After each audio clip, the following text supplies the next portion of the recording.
You are invited to a life-changing training. Specifically, the training takes 30 to 29 days, and you want to use this training as a source of transformation, as a source of you creating new habits and breaking the bad ones, because you know that it takes a maximum of 20 days for something to become a habit and for a habit to be broken. So you are ready for this training. You want to go all in, do the practicals, the assignments, the tasks, the group discussions. You do everything in your power so that you can make the most out of this training. And you attend the training, and as days go by, you see yourself changing. You are becoming a better person because of the environment, and because in that training everyone has just one focus, which is to change their lives, for them to be better people. So your trainer reminds you that you have very few days remaining for the training to end. And there was one specific thing about this training, and that was the environment that was always encouraging you to be a better person. But then the trainer reminds you that it doesn't matter where you go, it doesn't matter what comes after the training. If you have done all what is required in the training, then you are just good to go. But then you are still saddened by the fact that this training is ending, but you have no choice but to accept it and remind yourself and promise yourself that even after the training ends, you are going to be this person who has transformed to be a better person. And that training was or is Ramadan. And we have very few days remaining, and perhaps we are asking ourselves, how can I make sure I don't go back to my old self? I don't go back to those bad habits that I used to struggle with, and that during the month of Ramadan, I found the strength to bring them down. So guys, today we are looking at how to stop ourselves from embarking or going back to the bad habits that we had before the training or before Ramadan. So first and foremost, the first tip here is use these remaining days to talk to Allah. Tell Allah the person you want to be even after Ramadan. And as you talk to Allah, this is a chance for you to reflect on how you have changed, how your happiness has been boosted by you seeking closeness to Allah subhanahu wa ta'ala.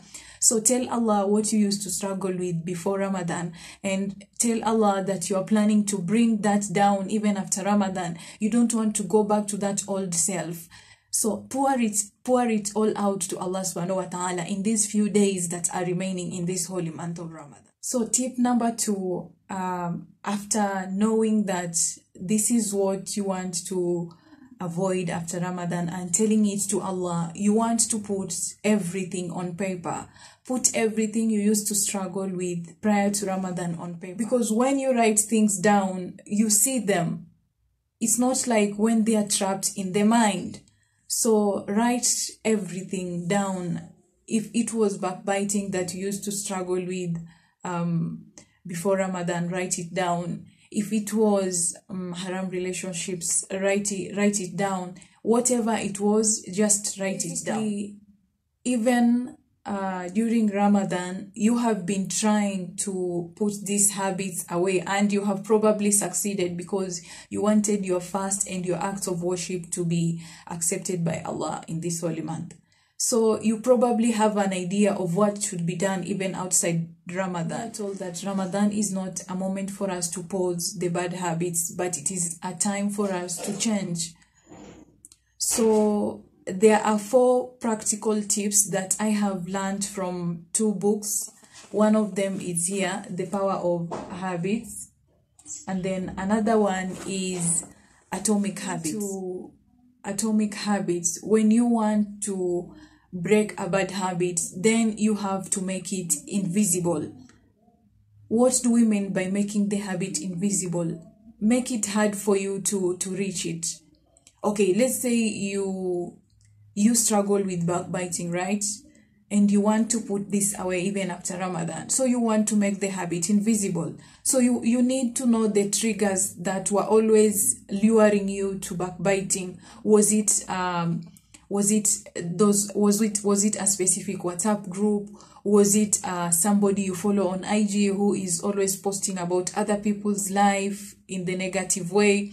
Was it somebody you are always talking to? Like, you need to know the triggers, and once you know the triggers, then you need to put these triggers away so that you can make this bad habit invisible. So you might be required to unfollow some people on Instagram, or maybe delete some of the applications that are well known for gossip, like Twitter. Of course, there are people who use it in the positive way, but there is a group of people who use that to look into other people's life, criticize, and just talk badly about other people's life. So you need to discover those applications that were luring you to this energy of backbiting, this energy of trying to look into the negative side of other people's life. So make the habit invisible. Making the habit invisible could also mean you deleting some contacts, or telling some people that, you know what, I think okay, telling the other person might be a little bit hard, but part of making the habit invisible is actually detaching yourself from these people who are always triggering you into backbiting, and many other things, depending on what you struggle. The other practical tip is making the habit unattractive. And here you want to have a lot of knowledge about the side effects or the punishment that comes with whatever habit, whatever bad habit you are struggling with. So knowledge is really, really important here. Justify why backbiting is bad so that you can hate it yourself. Know the reasons why it is forbidden, and know the logic behind it.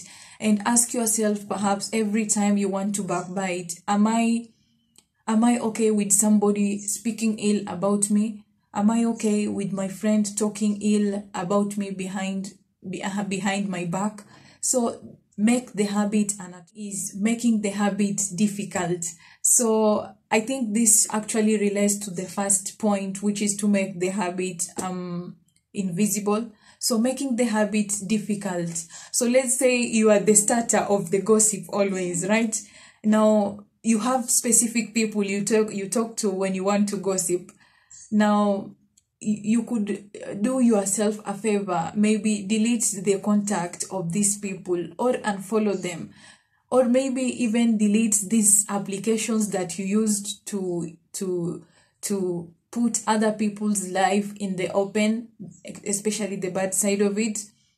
Yeah, so there are some things you need to look at. What was your trigger, and make it difficult for you. So that, let's say you used Twitter to gossip about people's life, or maybe you are the admin, you are the admin of a group that is always about talking about people's life. So you'd want to delete or leave this group, so that the time you feel like I should be talking to somebody about this hot gossip that I have, you don't have the channel to do that. So you automatically make it difficult for yourself to talk. The other tip, or the fourth tip here, is making the habit unsatisfying, and asking yourself, or sitting down to reflect on whatever you feel after gossiping about somebody's life, and after knowing all these circumstances and this punishment that comes with you talking ill about other people. So make it unsatisfying. Sit down and reflect. What do you feel after talking ill about the other person? How do you feel? Do you achieve happiness? And maybe there are days that you went without backbiting any person. How were those days? How did you feel about those days? So you will see that perhaps the days that you went without giving an ear to whatever doesn't concern you were much more better days than the days that you actually went into looking at every detail of somebody's life, so that you can go and talk about it to other people. So guys, I know I have used only one scenario, which is the scenario of a person who is struggling with backbiting, but I hope that we can still incorporate the tips even in the other things that we struggle with at a personal level, so that even when this training is over, we are able to keep the bad habits at a distance, and we are able to reform to these precious souls that are going to be ready to meeting Allah at any point of their lives. Those are all the tips. Remember, tip number 1 was tell it all to Allah. Tip number 2 was putting it down on paper so that you can see it, and then the other 4 tips were making the habit invisible, making it unattractive, making it difficult, and making it unsatisfying. So even though I have used one scenario of a person who struggles with backbiting, we can still use these tips for us to go about the struggles we face, the bad habits we have and struggle with at a personal level. So guys, thank you so much for watching this video. Give it a thumbs up, subscribe if you haven't, share it with your friends and family, bring in more subscribers, support our sister. Thank you so much for watching, and ma'asalam.